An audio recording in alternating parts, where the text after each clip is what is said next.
Halo, Assalamualaikum warahmatullahi wabarakatuh. Kali ini saya akan memperkenalkan kalian tentang perangkat keras dan perangkat lunak pada komputer kalian. Kata komputer sendiri berasal dari bahasa Latin yakni computere, yang artinya menghitung.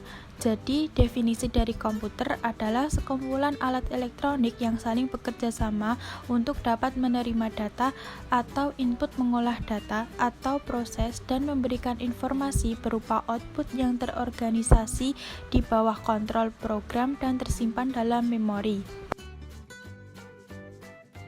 Nah, keunggulan komputer sendiri yang pertama adalah mampu mengakses dengan cepat dan tepat. Mesin ini mampu menghasilkan informasi dari data-data yang sudah lampau. Selain itu, komputer juga mampu memproses data yang sangat besar menjadi sebuah informasi. Komputer juga mampu menyimpan data yang sangat banyak dan mampu melakukan importing dan exporting data yang sudah dirancang khusus. Nah, sekarang saya akan menjelaskan dari perangkat keras terlebih dahulu. Perangkat keras atau yang biasa disebut dengan hardware merupakan komponen utama dari sebuah sistem komputer. Disebut hardware karena ini merupakan komponen yang dapat dilihat dan kita sentuh atau kita pindahkan. Jadi hardware itu definisinya adalah perangkat yang secara fisik dapat kita pegang, kita sentuh atau mungkin kita pindahkan. Nah, di dalam hardware ini sendiri terdapat susunan yang mewakili alur input proses dan output. Nah, yang pertama adalah input device atau piranti masukan. Input device ini berfungsi sebagai pintu masuk dari data yang akan diolah oleh piranti pemroses. Contoh dari piranti masukan atau input device ini adalah keyboard, mouse, scanner, joystick, kamera digital, webcam, ada office recorder, dan layar sentuh pada ilustrasi di gambar ini. Kalian bisa melihat di situ ada pengguna menggunakan mouse pen sebagai input device untuk menggambar di komputer. Jadi mouse pen ini adalah salah satu piranti masukan yang digunakan untuk membuat gambar pada komputer. Kalian bisa surfing ya, bentuk mouse pen ini bisa berupa stylus pen atau ballpoint yang bisa digunakan untuk membuat gambar digital. Yang kedua adalah device processing device atau piranti pemrosesan ini berfungsi mengendalikan seluruh aktivitas dari seluruh sistem yang ada pada komputer. Nah, processing device ini merupakan otak dari komputer loh. Biasanya kalau menyebutnya sebagai Central Processing Unit atau CPU. Kemudian yang berikutnya adalah storage device. Storage device ini berarti merupakan piranti penyimpanan yang diperlukan dalam suatu sistem untuk menyimpan data atau informasi yang masuk melalui input device tadi.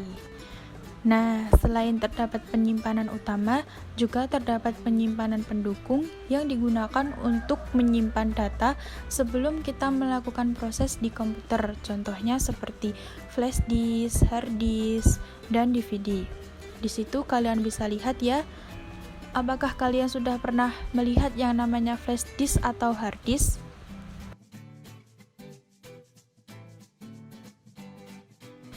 Yang berikutnya adalah output device. Setelah melalui proses input, kemudian kita diproses, kemudian disimpan ke storage, yang keluar adalah output device. Device ini adalah piranti keluaran. Ini merupakan alat yang berfungsi menyampaikan informasi hasil dari proses komputer kepada manusia atau diteruskan ke proses komputer lainnya. Contoh dari output device ini seperti layar monitor, kemudian ada printer, ada speaker ya. Di situ terdapat contoh seorang anak sedang lagi main Origin nih di depan komputer yang sudah dikoneksikan langsung ya, sehingga suaranya bisa muncul speaker. Nah, speaker inilah yang disebut sebagai output device. Setelah membahas hardware, kali ini membahas software. Mungkin kalian sudah biasa dengar ya yang namanya software itu seperti apa. Jadi software ini merupakan serangkaian instruksi untuk mendukung kinerja dari hardware. Nah, software ini merupakan sistem ya, jadi tidak bisa kita memegang, kita memindah secara fisik, nggak bisa ya. Sistem ini dibagi menjadi dua, ada software sistem operasi dan software aplikasi. Untuk yang pertama kita bahas dulu sistem operasi. Biasanya kita menyebutnya OS atau operating system.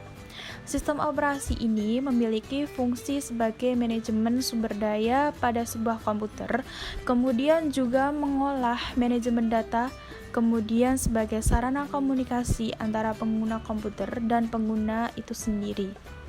Ada beberapa sistem operasi yang kita kenal ya, seperti DOS, Windows, yang familiar Windows ya, kemudian ada Linux, ada Mac OS X, dan ada Unix.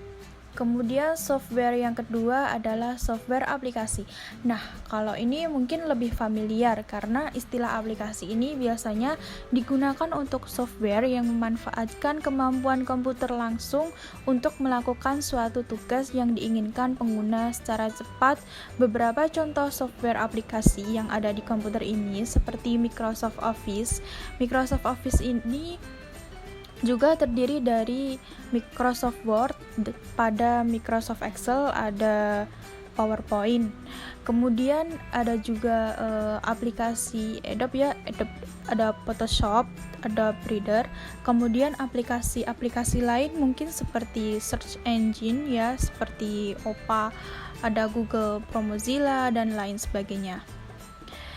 Hai, nah ternyata selain ada hardware, software, kalian juga harus mengenal istilah dari brainware.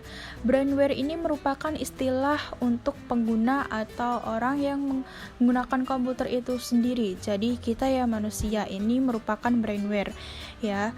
Jadi pengguna komputer ini akan memasukkan perintah-perintah melalui input device sehingga komputer akan mengolah sesuai dengan instruksi dari kita itu. Itu sebabnya kita disebut sebagai brainware. Nah, sampai di sini kalian tahu kan? Jadi ketiga unsur di atas itu saling berhubungan dan membentuk kesatuan hardware. Tidak ada berfungsi apabila tidak ada software, demikian juga sebaliknya. Keduanya juga tidak akan bermanfaat apabila tidak ada pengguna atau yang biasa disebut dengan brainware. Nah, mudah kan untuk mengenal perangkat lunak dan perangkat keras? Udah ya, assalamualaikum warahmatullahi wabarakatuh, bye-bye.